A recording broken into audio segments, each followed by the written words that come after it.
Aujourd'hui, on se penche sur un sujet particulièrement sensible, les opioïdes. Un mot qui, on le sait, fait peur, mais qui recouvre aussi une réalité médicale complexe. On va décortiquer ensemble la politique très ferme que propose le programme LFL 2027 à ce sujet.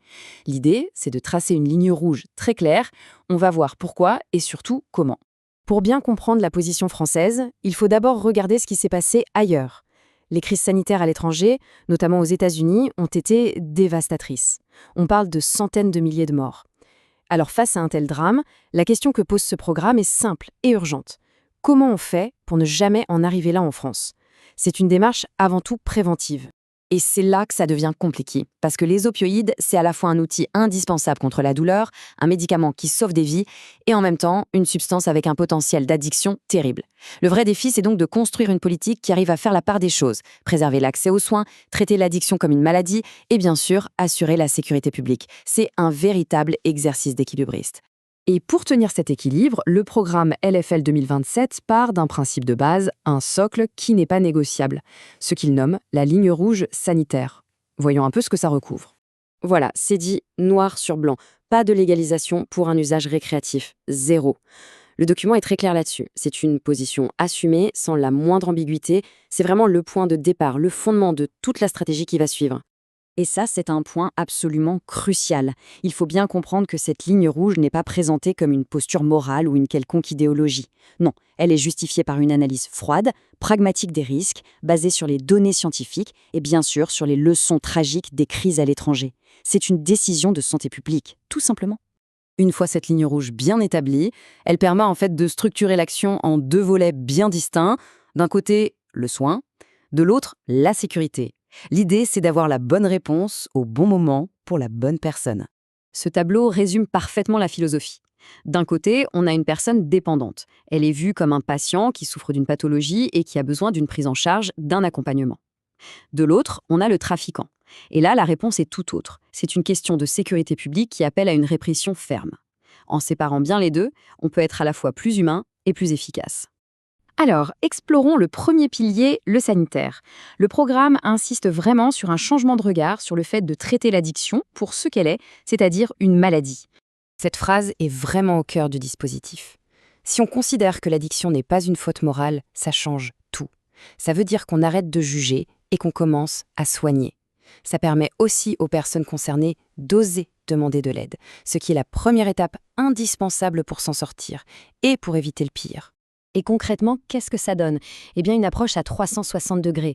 Il s'agit de faciliter l'accès aux soins spécialisés, de renforcer les structures locales qui sont en première ligne, mais aussi de garantir l'accès aux traitements de substitution comme la méthadone, qui sont de véritables boucliers. Et puis, il y a tout l'accompagnement social derrière, logement, emploi. On soigne la maladie, mais on accompagne aussi la personne. Évidemment, le soin peut parfois, paradoxalement, être la source du problème. On l'a vu ailleurs.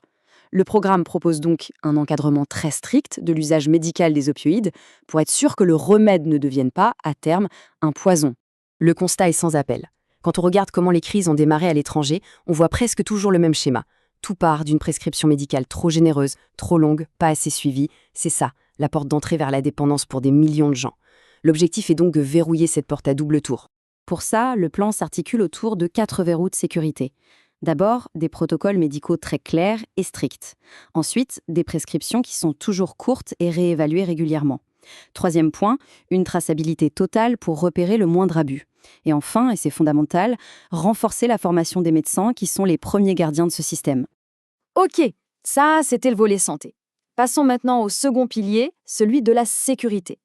Une fois qu'on a bien séparé le cas de l'usager malade, l'action contre les réseaux de trafiquants peut, elle, être menée de manière beaucoup plus ciblée et ferme.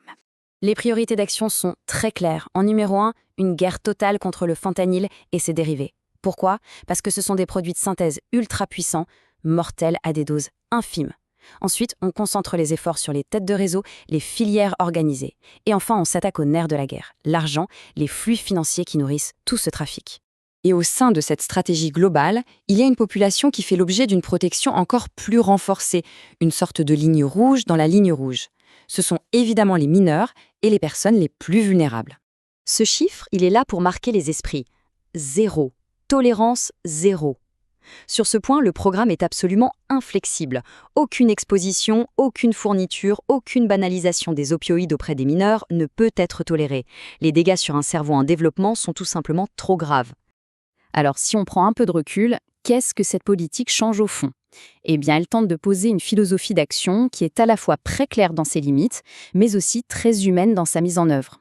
L'idée, c'est vraiment une protection à tous les étages. Protéger la société dans son ensemble en évitant une crise majeure. Protéger les personnes dépendantes en leur donnant un vrai accès aux soins pour réduire les drames. Protéger notre système de santé contre ses propres démons. Et au final, rendre l'action de l'État plus juste et plus efficace en mettant les bons moyens au bon endroit. Cette phrase, je trouve, résume assez bien l'équilibre qui est recherché ici. On essaye de trouver un chemin de crête entre une interdiction pure et dure qui ne résout rien et une forme de laxisme qui serait extrêmement dangereuse. C'est un chemin qui essaye d'allier la fermeté des principes avec la compassion de l'action.